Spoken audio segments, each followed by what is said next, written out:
Good evening, everyone. Welcome to the March 3rd, 2026 meeting of the Town of Barnstable's Comprehensive Financial Advisory Committee.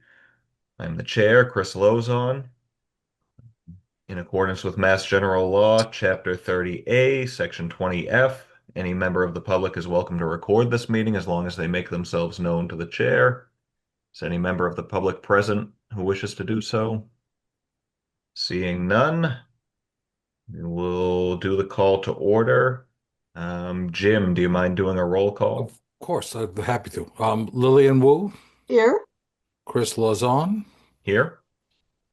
Jeremy Shea is absent. Frank Ward, I believe, is absent. Remus Poskorius, Here. and I think that's it. Myself, James Hall, here. And Chris Chris King. King. And Chris King, sorry. Too many Chris's on this committee. All right, so we have a quorum. Any public comment? I do not see any members of the public present. We'll move on to the approval of the minutes from February 9th, 2026. I would entertain a motion to approve. so moved. I'll second that. Moved and seconded. Any discussion? Okay, hearing none. Can we take a roll call vote on that, Jim? Okay, I'll start with the big man, Chris King. Here, agreed. Yes. Lillian Wu, Yes, Chris Lozon, I will abstain. Jeremy Shea is absent. Frank Ward is absent. Remus Poskorius is I'll abstain because I haven't read them. okay, and I approve. Okay, those are approved. Now on to the big thing, review and approve CIP Subcommittee Fiscal 27 report. Okay. So, did you want to share your screen, Jim, or how do you want to do it? I asked Mark if he would go ahead. I'm on a little small screen here this evening, so Okay, I've great. asked Mark if he would share that, please. Do you want to just kind of run through it, or do you want us Yes, to? please. Yeah. And I'm going to Okay. work for some notes here if I could, please. So, the key message is, first of all, starting off that we are fulfilling our obligation with the independent review of the FY27 budget. The focus on this report, which has been different than other years, so this is a new attempt at messaging on what we feel is important, is the focus on the CWMP funding options. So that really becomes the cornerstone for all the activity within the report. Um, and we took three components that we all worked together on. First is, I thought, an excellent history that Jeremy put together over the last 50 years from where the committee has come from. You know, you look back from 1977, where the Barnstable Financial Committee was first formulated. It was to mitigate um, I'm having difficulty just reading for the print. Hold on, let me just enlarge this a little bit. Or Mark, could you enlarge that just a little bit, Sure. please? Thank you. Thanks so much. And oh, that's much better. So we put together in our review some numbers that were critical in trying to help assess the gap that we have in funding, because most of it's applied to the CWMP. And our assessment, I think, is someone joined or? Yeah, Counselor Luckey joined. Okay.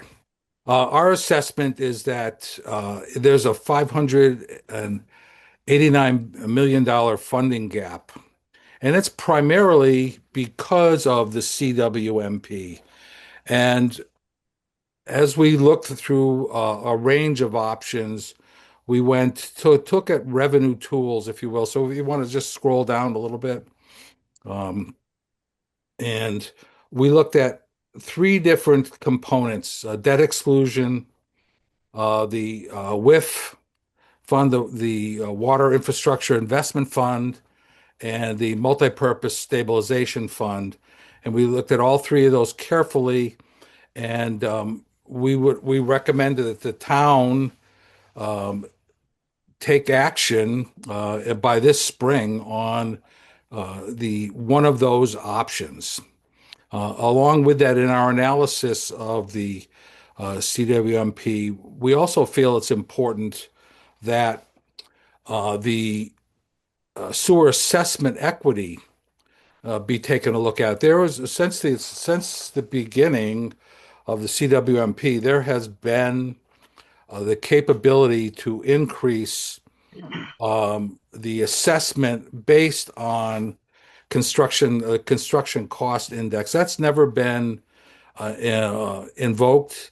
And not that, currently it's not that big of a deal, but as we move forward, I think that it's from a fairness perspective, someone that's paying $10,000 today, 10 years from now, that's going to be far less as far as an impact to the town. So we'd like to see the council invoke that sewer assessment equity. And then this is the alternative strategies, the private sector participation is really a new effort put forward by the subcommittee that was headed really by Remus and his really well done document that he put together. We got to a point where we felt it was important enough to contain in the document as an appendix his entire research on PSP. But this is from an objective perspective, firsthand look at a new way to view other access to revenue and cost containment that I think is a big factor.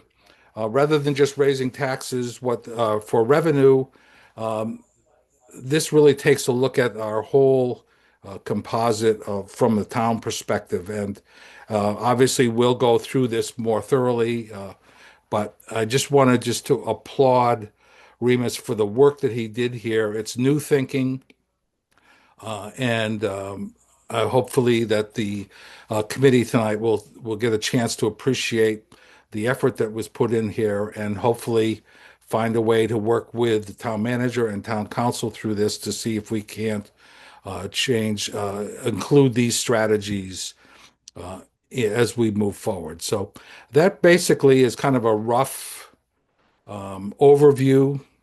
From the conclusion perspective, you can see there that this is we're looking at a generational solution.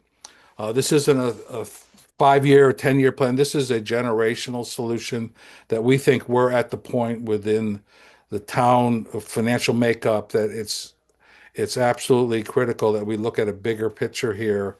And the new fundings, by invoking these new funding mechanisms, whether they're revenue enhancements or cost reduction, will allow us to eliminate what we feel is an important, what we call a crowding out scenario that's occurring where we're not investing in other areas of our town, such as in the water infrastructure, our beaches, the things that we're known for, schools, that really help drive the community and make us who we are today. I think that with taking a fresh look at the revenue enhancements proposed in our subcommittee report, that it gives the town the capabilities that it needs to move forward for the next 50 years. And with that, we can start with comments, or we can go just to drive through the rest of the report, whatever the committee's perfect. Yeah. Well, I'll jump in first. Go ahead. Yeah. I think that this new approach with focusing on revenue sources is critical, and I applaud you guys for doing it. I think it will be helpful to both town leadership and town council to look at it and to develop it to see how how effective it can be in the future. But this is a very nice movement forward. Mhm. I also think that Remus's description of the PCP in detail is exceptional. Yeah, I agree. I think the attachment is fantastic. So compliments to Remus for putting that all together and to the whole CIP subcommittee. Jim, Jeremy, I know you guys all worked hard on it. And I think the way it's structured is really fantastic. Looking back 50 years and now looking ahead 50 years, looking back at why CFAC was even started with, Right. quote unquote, unpleasant surprises and capital costs. Yeah. And, we're looking at that again over the next 50 years, especially with CWMP. So we have to solve this problem. Um, Now I'm looking at the final draft, I believe, because that's how it's stamped. Did you guys take out the recommendation for a spring vote on an over? I don't see it in this draft. I know it was in the earlier drafts. Spring So, 27. That's a good point. I'd have to take that should be included. I know it's in our presentation, Chris. yeah, Okay. If I did take that out by mistake, then that's I will fix that. Okay. I, Yeah, I I, remember seeing it in the earlier drafts. I just Right. don't see it in the one I printed off. So, You should have version 3, and I believe that you're correct. That's I inadvertently took that out. okay. And the other thing I'll note is just the way the pages are numbered. It says page 4 of 3 and page 5 of 3, but on mine at least when I printed it out. So Okay. just to I make don't have that that on mine. correction. so I would like to also let everyone know that I applaud the work that you guys have done. It's a fresh approach to the report over the last, well, I don't know how many years, but last year, and I'm sure the previous years, work has been done that was focused more at the details of the capital and focusing in on the different capital that was capital requests that were put in front of that were being reviewed. And instead of going into the minutia of the capital, you've taken a fresh approach of really looking at a strategic way of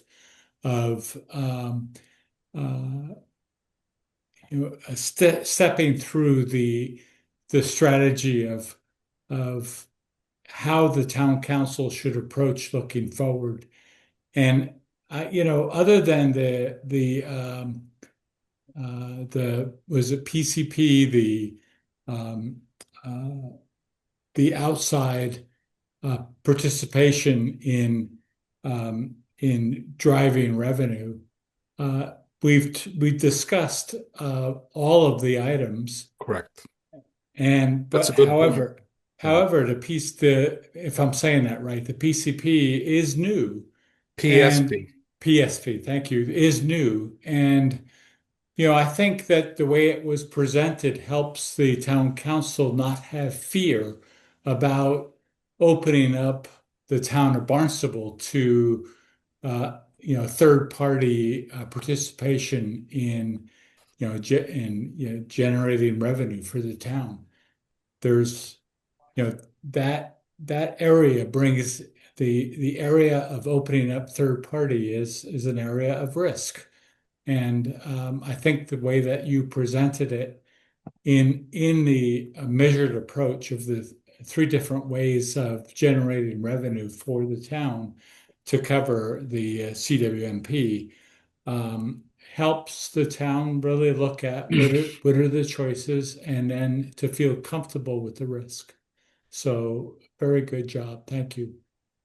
Thank you, Chris. So I think one of the things that we'll articulate when it's being presented to the town council is that what we're looking at is maybe, as you say, kind of looking at things from a strategic perspective as opposed to kind of a tactical approach, right? And that is critically important given the threshold that we're facing, right? So we've been able to identify a gap for the next 5 years, but we know that that gap is significantly greater than what we've been able to identify because it doesn't cover anything beyond the 5-year projection period. So that is going to be really important to highlight that the thinking. That's why we're looking at things kind of not just 50 years behind, but 50 years going forward, and really 5 plus 5 plus 5, next 5, 10, 15, 20 years.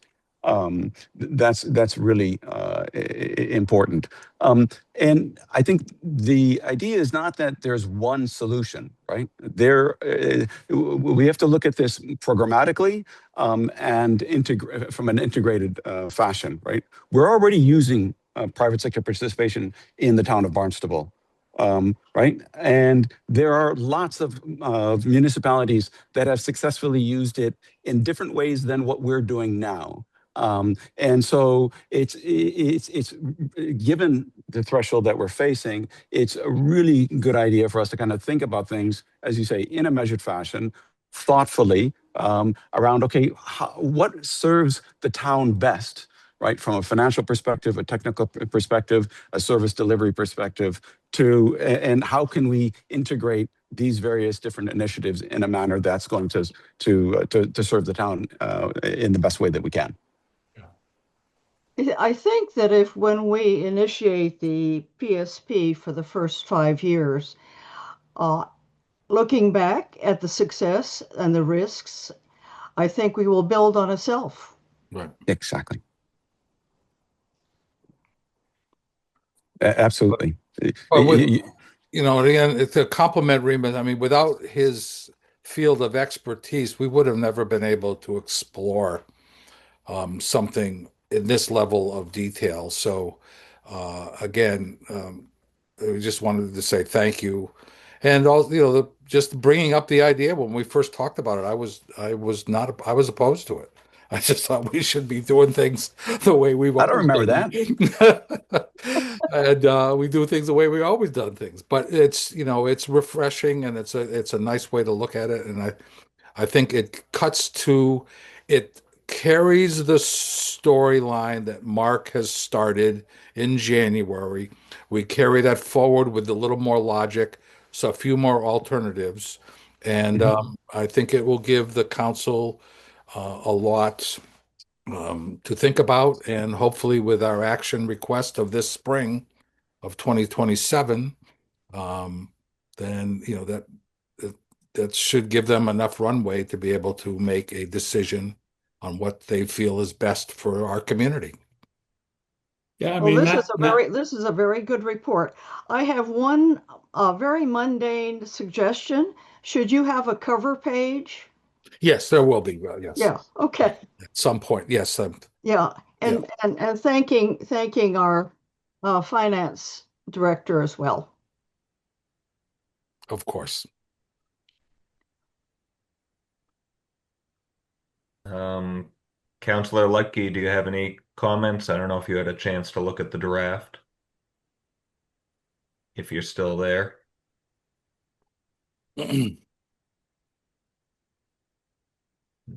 Any other comments from the committee members? I mean, just to reiterate, I think it's a great report.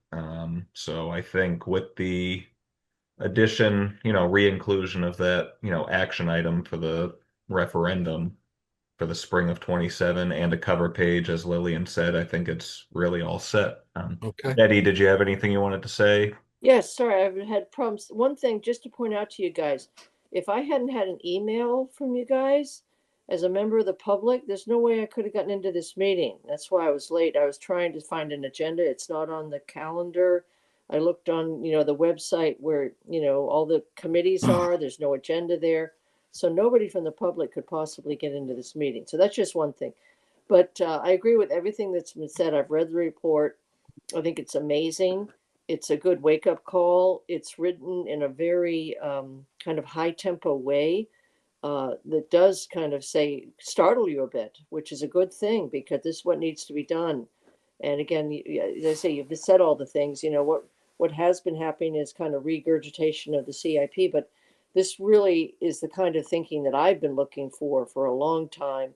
And I certainly want to get into the partnership aspect of it.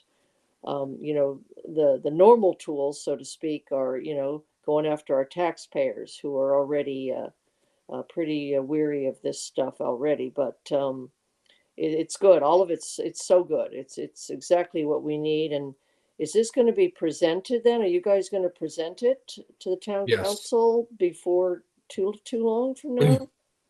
That's one of the things we'll vote on this evening, Counselor, is that we will come up with a date we'd love to present to town council. Okay. And you said the word just participation or so, but it made me think that we are also recommending, and I have to go back and look at it, that we set up for the PSP a working committee for provide a working committee that the town can leverage as if it's accepted, as we can work together and make sure we have everything in place required. That's in the closing paragraph, Yeah, Jim. thank you. Yeah. Mhm. Yeah, no, fantastic job. Really, really top notch. And again, it's not boring. It's written and presented absolutely in a stunning way. So congratulations. Well, thank you. And yeah, we got it done in 6 pages, which is that in and of itself is a Herculean effort. Well, that's thanks to you, Jim. You were very good at guiding us in a way to kind of make the presentation in a way as compelling as we could be, right? Putting it kind of in an executive summary type of fashion for the report itself, and then a little bit more detail in the annex. Okay. Are we ready, Chris, I to think unless there's any more, the presentation, are we voting on that separately since that's a separate thing? Yeah, I think, well, yes, please, because Okay. that could be, yes, I'd like to. Okay. All right, so I would entertain a motion to approve this report as written, with the addition of that, spring 27, Okay. So action moved. item. So moved. Second. Okay. All Moved, seconded, yes? Mhm. Yes. Do we need a roll call, Mark, or can we just, raise our hands or? Yeah, you just raise your hands. Okay. All in favor? Aye. All right. It's unanimous. Great job by the CIP subcommittee. Thank you guys Thank for your you. work. Thank Great you. job, Thank you. guys. Thank you. Thank you. So if And you want to show us the Yeah, presentation. if you want to, Mark, if you could bring that up, we can spend a little bit of time it requires. Um, uh, just so we are aware, this is a different tool. Normally we would do things in PowerPoint. This is done by by Notebook LM, which is an AI tool from Google. Um, the it's easy, once it takes the content from the report itself and provides these presentation slides.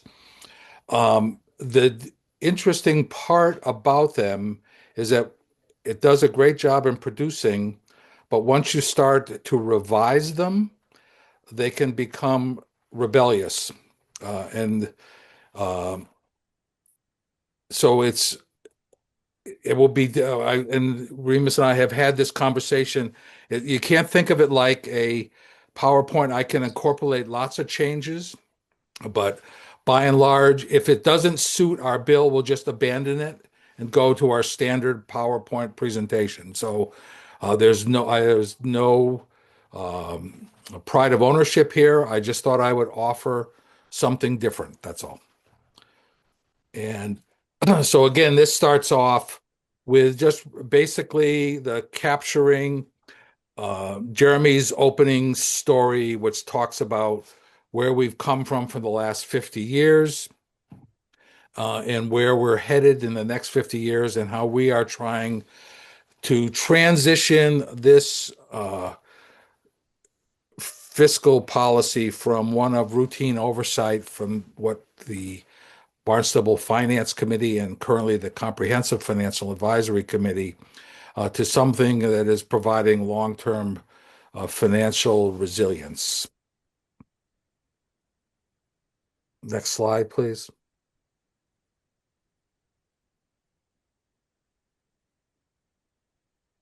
So this is the monkey wrench, so to speak. So what we're trying to highlight in this slide is that for the last 50 years, we've in a pay-as-you-go mode to the point where now we'd like to examine how that pay-as-you-go mode is working and what we need to fix that in the future. So currently, we have a $589 million CIP gap, and that's significant. So far, we have appropriated 337 million to the CIP. I'm sorry, CWMP. And that's got a straight up trajectory that's due to exceed $1 billion. There's no firm analysis that says the number is 1.1, 1.5. We do know that it's going to be over $1 billion, and that really needs to be addressed. And the current capital requirements are for the total 5 years is $829 million. 335 of that is for CWMP, 334 is for general fund, and less 90 million for what projected capital we already have in place. Okay, next slide. And here's what we're asking the council to take a look at. We have our guidance from Mark, the finance director, on what could be the right approach, but we did lay out three. One is debt exclusion.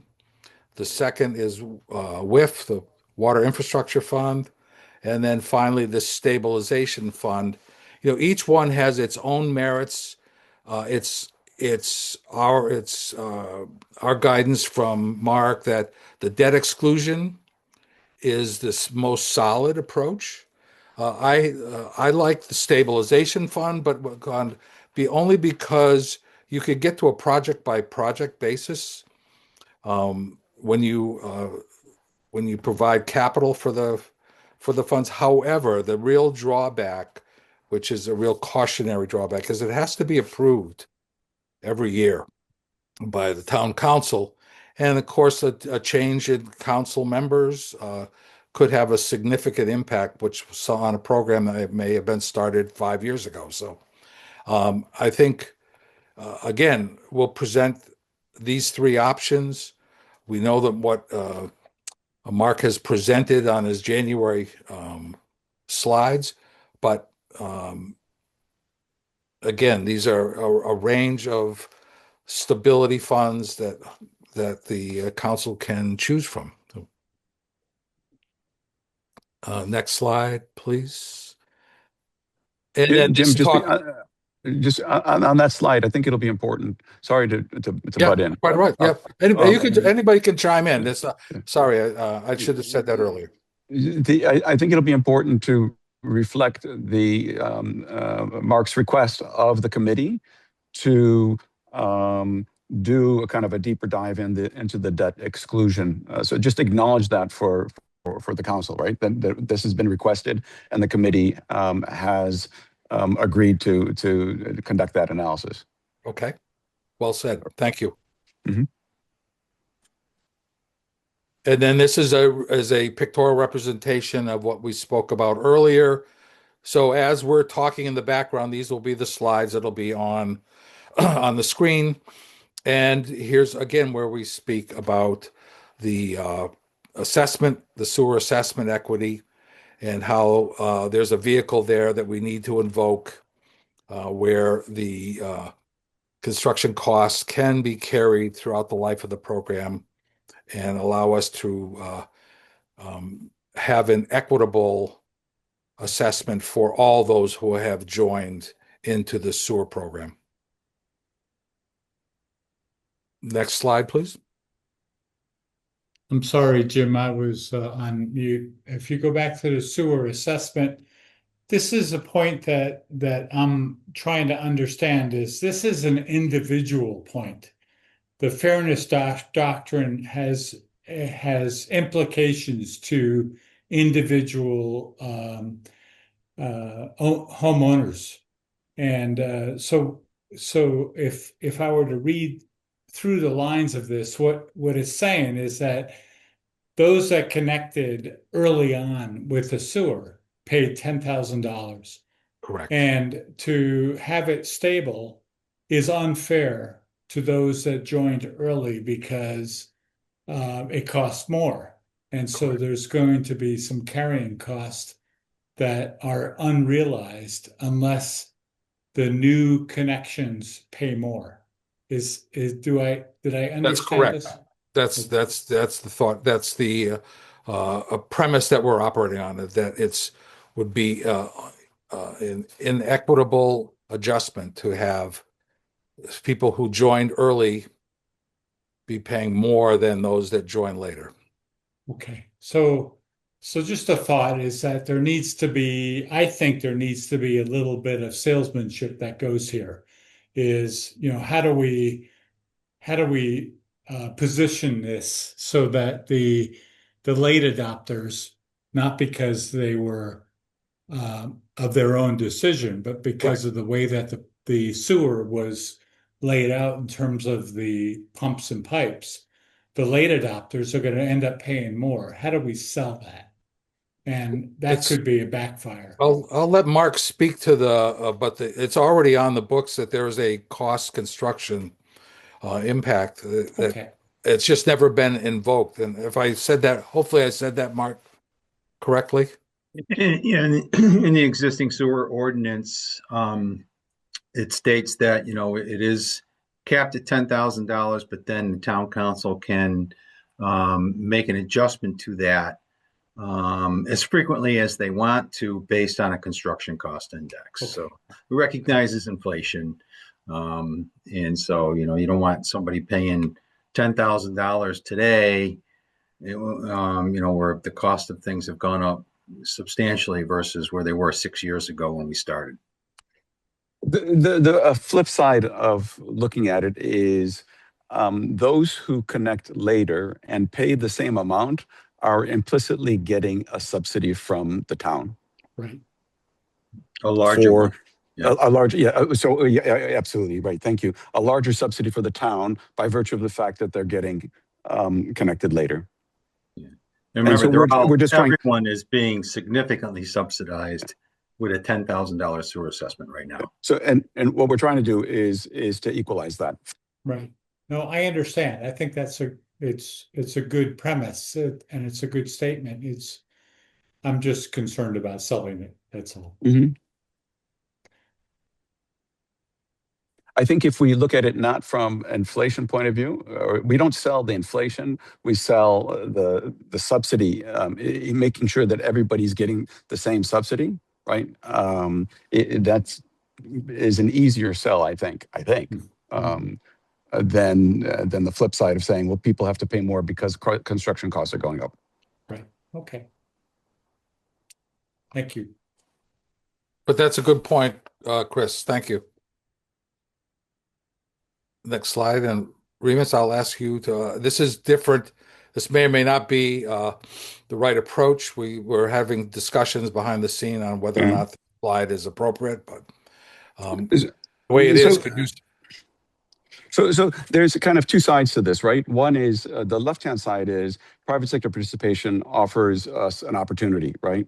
Opportunity to generate revenues, to access capital, to realize operational efficiencies.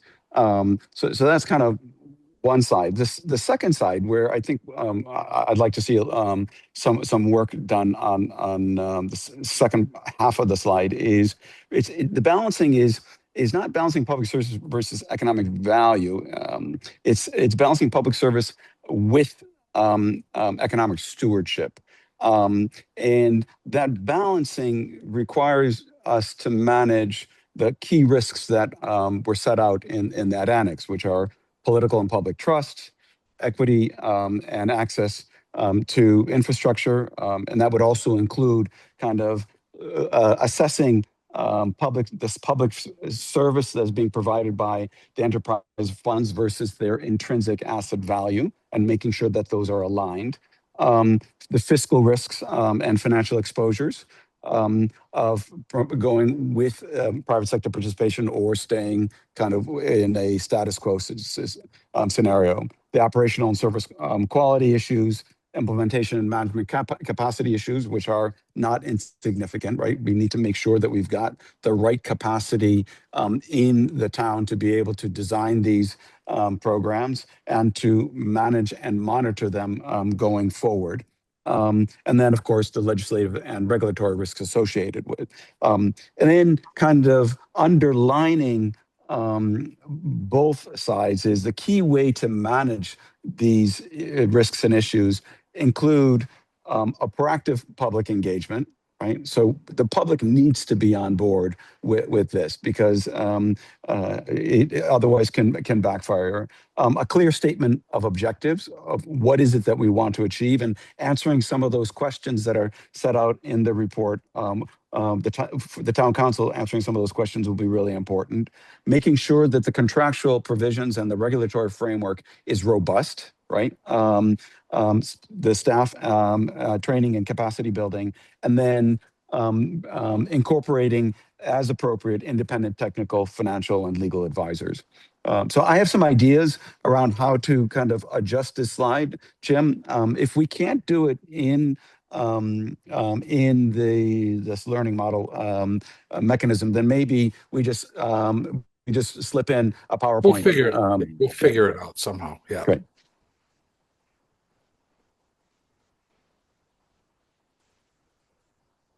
And then I think we'll move to the last slide, which is, so again, this is just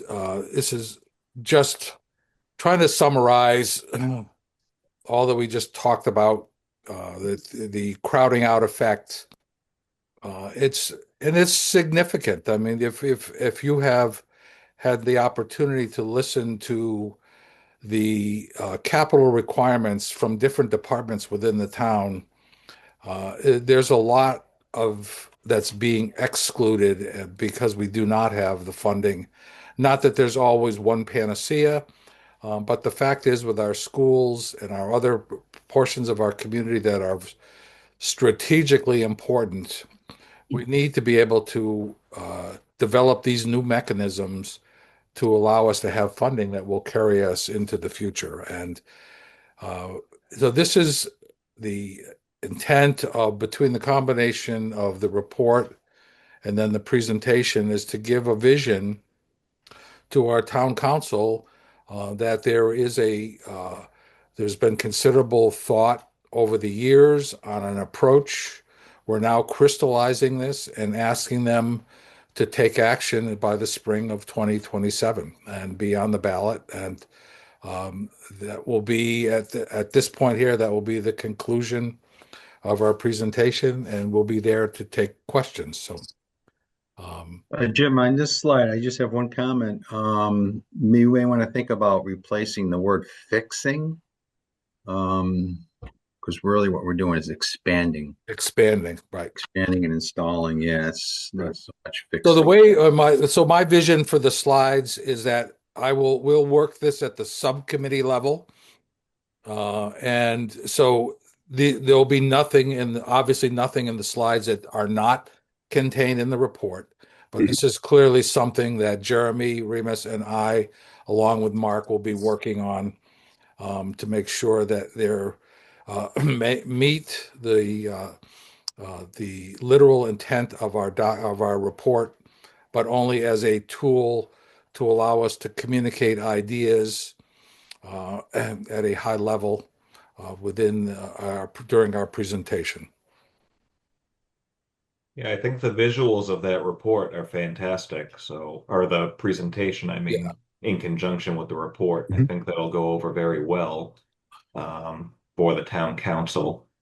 So I think that's great and perfect Yeah. use of AI, in my opinion, coming up with all those images.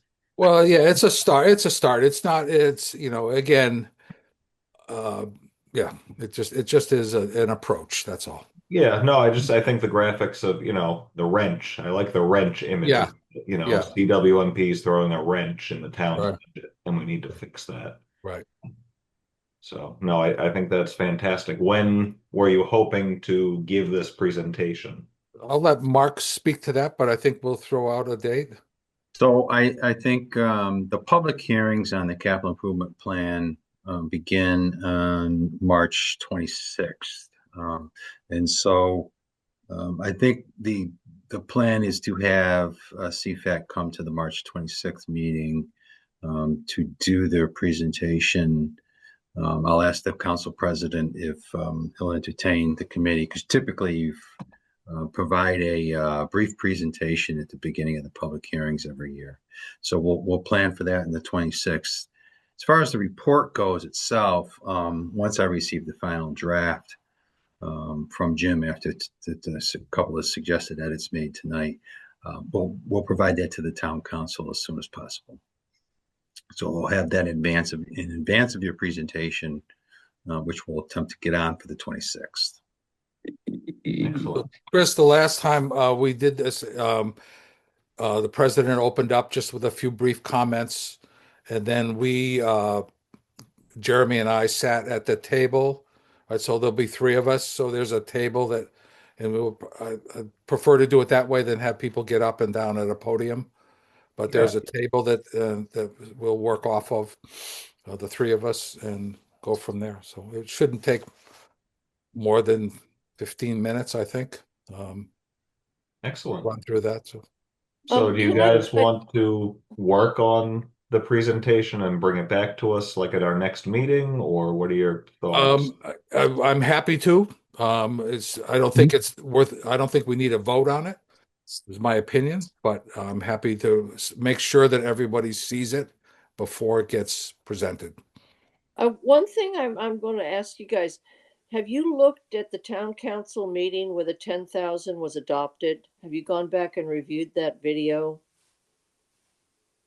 No, I have not, no, but I'm aware of what you're speaking of, yeah. I think that might be wise. It was before my time. And from what I understood, Jessica Rapgrassetti had a more equitable way to do it.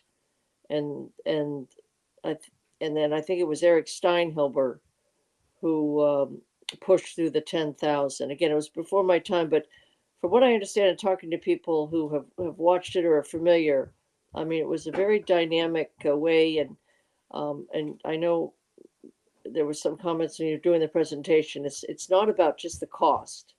It's about equity Right. Among all the people in the town of Barnstable and how you address that. Because the 10,000 was never a good number, so to speak. It was never good for equity throughout the town, and it was never good for the actual cost of doing it. Hmm. So it was not a good number from day one, but it was adopted for whatever reason. But it might be wise to go back. I want to do it myself because I've only been, told about it. And before you make this presentation, it would be well to be very well versed Okay. on where that 10,000 came from, so people aren't saying, "Well, that's what it cost," because that was never accurate. I'll add some information about that. Before the 2021 adoption of the $10,000, CFAC had written a report recommending $17,000, and that particular council meeting batted it around, and it ended up, I think it was Gordon Starr who made the motion to make it 10,000 because they were afraid that anything above that would be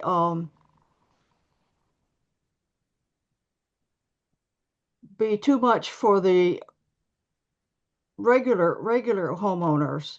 And so based on that, it was settled at 10,000. But our CFAC's original suggestion was 17.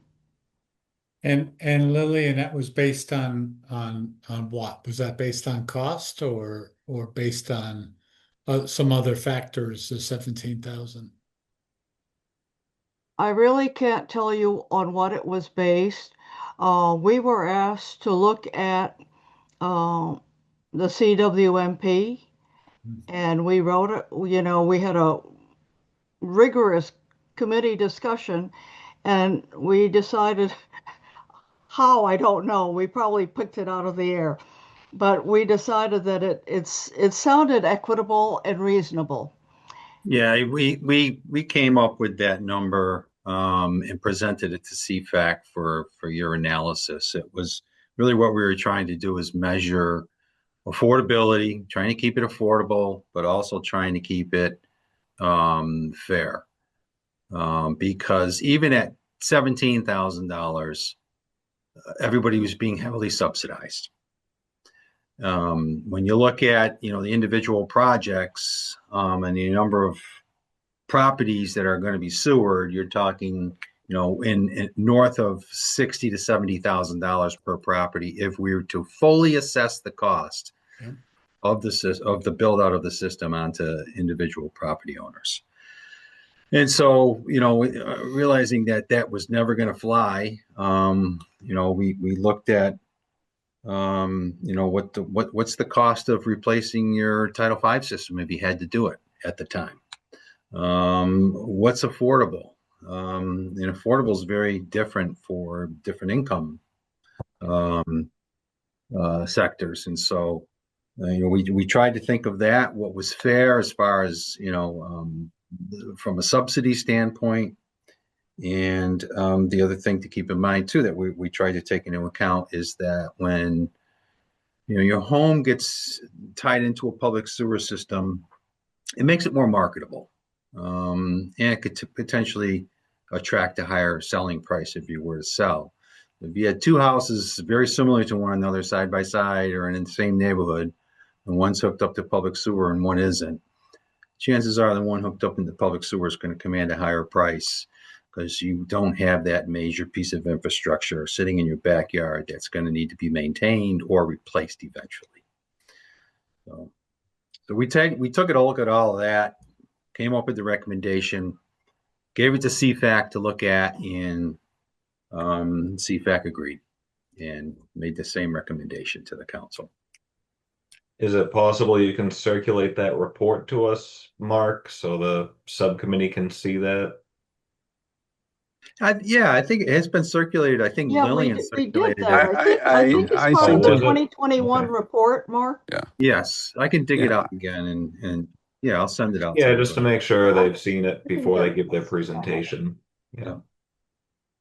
Well, I mean, is that creating a third rail? I mean, is it, those are all good points. I mean, do we? I think, Jim, the point is to just educate ourselves around kind of what the hot button issues are. I don't think we should be changing kind of the recommendation at this point, but to be aware of those hot buttons so that we can think about how or wish we would want to answer a question if something like that arose. Yeah, I think just for better context Mhm. during your Mhm. presentation.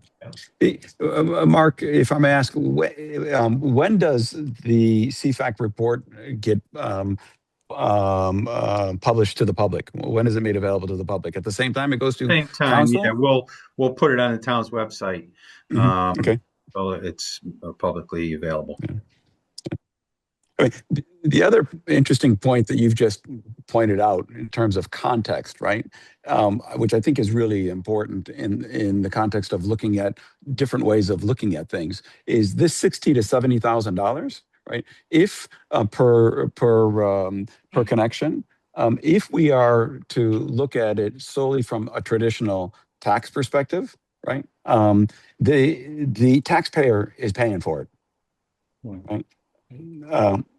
Irrespective of whether they pay it through a $10,000 or $17,000 upfront fee, and then the rest through their taxes, whether you go through a WIF or a debt override or whatever, right? And that I think is a really important point to kind of figure out how to articulate in terms of, well, if you find alternative means of generating revenue, right? or saving costs, or potentially tapping third-party capital, right? That ameliorates or the impact on potentially on the end consumer, and that $60,000 or $70,000 may not be $60,000 or $70,000, but it could be less if you structure some of these PSP alternatives well. Agreed. And that $60,000 or $70,000 is probably a lot more because that number was probably developed in 2018, 2019. And it's different. I mean, it's different for every project too, okay? Because when you're looking at the way sewer assessments have to be calculated in accordance with state law, if we chose the option to pass 100% of the cost of the build out of the system onto the property owners, each project is going to have a different sewer assessment because it depends on the density in the neighborhood, the miles of pipe that you're laying. Obviously, in more dense neighborhoods, you're going to be able to get some economies of scale, right? And it's going to be less per property owner in those types of projects. So to peg a single number as to what the sewer assessment would be fully allocated out, it's different for every project. But you know, 60 to 70,000 is the average. Some of them are going to close to $100,000. Some of them would be less than that. But we chose, you know, our community chose to not fully assess the cost out to those being tied into the public sewer system, thereby subsidizing it with general fund property taxes. And so everybody's paying for the build out of the public sewer system on their tax bill. And I illustrated what that impact currently is at the January 8th meeting. It's about 22 cents of the tax rate is being committed towards paying off the loans that we're taking out to build out the public sewer system. So everybody is paying towards the build out of the system, whether they're tying into it or not. And that was our community's choice to do it that way because we didn't want to fully assess it. It's basically, it's called postage stamp approach, right? Does Whether the you're sending assessment have to be the same for every property, Mark, or can it be graduated based on, you know, individual property costs? Like, does it have No, to be the same you assessment? you can't, either your choice is either to do it 100% and thereby everybody's going to be, they're going to pay the cost, their portion of the cost of that project, and it's going to fluctuate project by project. Right. Or you cap the sewer assessment at a certain dollar amount like we did. You can't say neighborhood A is going to pay 20, neighborhood B is going to pay 25, and so forth. Yeah, that's what I was wondering based on density or, you know, whatever other factors. Yeah, okay. We don't have the capability of doing that. Yeah. Gotcha. Could it be done? Yes, theoretically, right? So this is it's a classic infrastructure kind of finance type of issue. Do you charge on a postage stamp basis, right, where everybody pays the same fee, no matter how much of the service you're utilizing, right? So if you send a piece of mail from Katuitt to Hyannis, it costs the same thing as if I was sending it to Hawaii. Right? Or do you do it on a prorated basis based on kind of the true cost that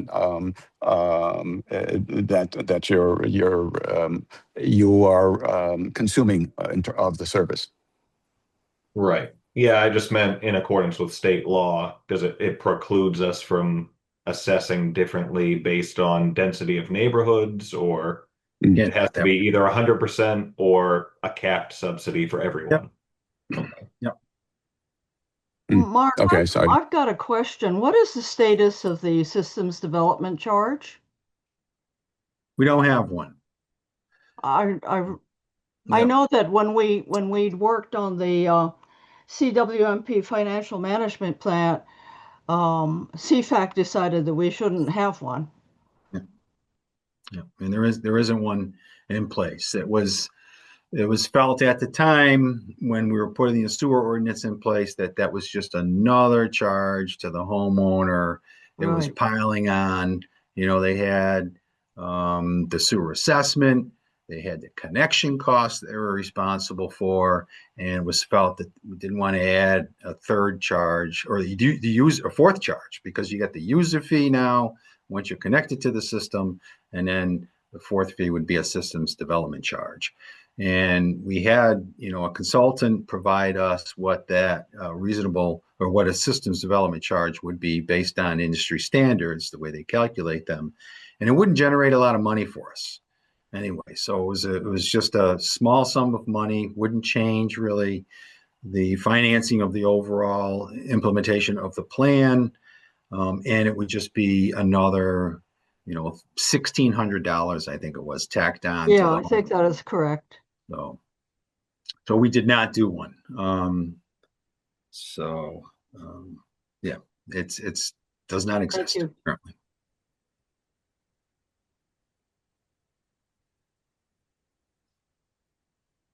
Hey, any other comments on the presentation or So anything else we talked about? I'll commit to making sure that we get a presentation out to the committee again. I'm not asking for a vote on it, but if you need to make a change, I'll be, if it doesn't run contrary to the report, I'd be happy to include it if I can. If skills allowed, if my skills allow. I don't want to Yeah, become a Python programmer, so yeah, just keep us apprised, before the presentation if you yeah. make changes. I think that's fine.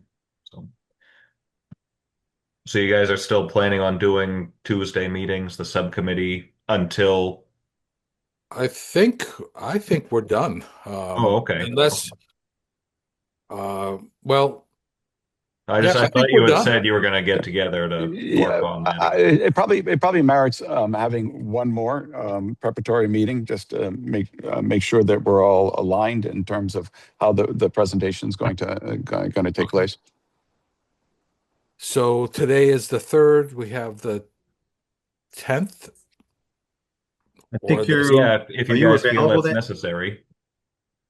Jim, are you available next week? I I thought you might be I available.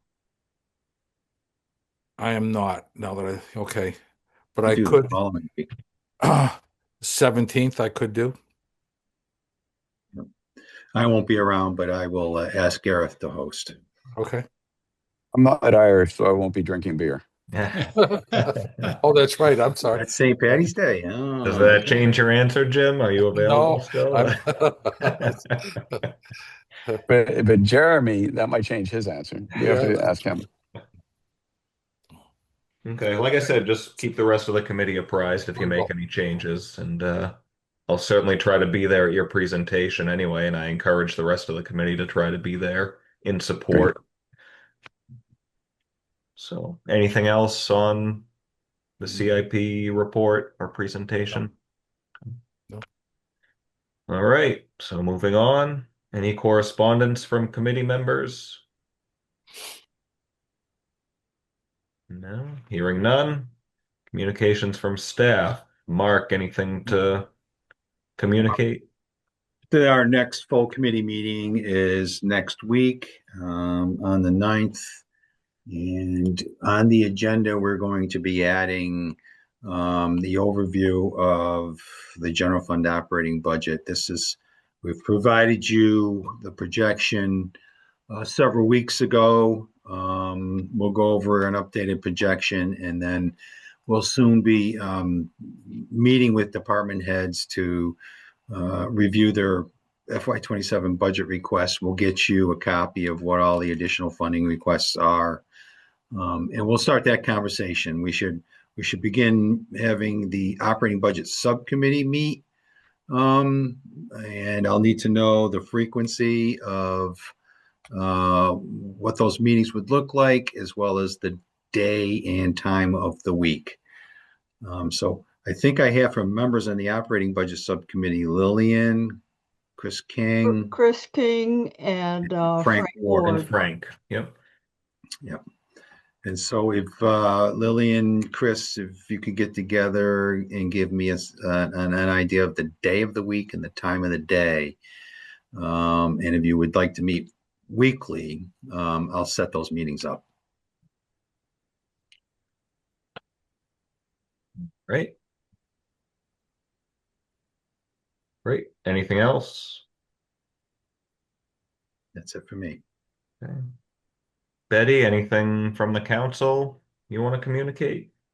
Nope, nothing else. Well, the only one thing is, we're still working on our strategic plan, and I think this would really help people focus on the financial piece of it, which I think is fairly weak right now. And you've given almost more strategic thinking here that could influence that.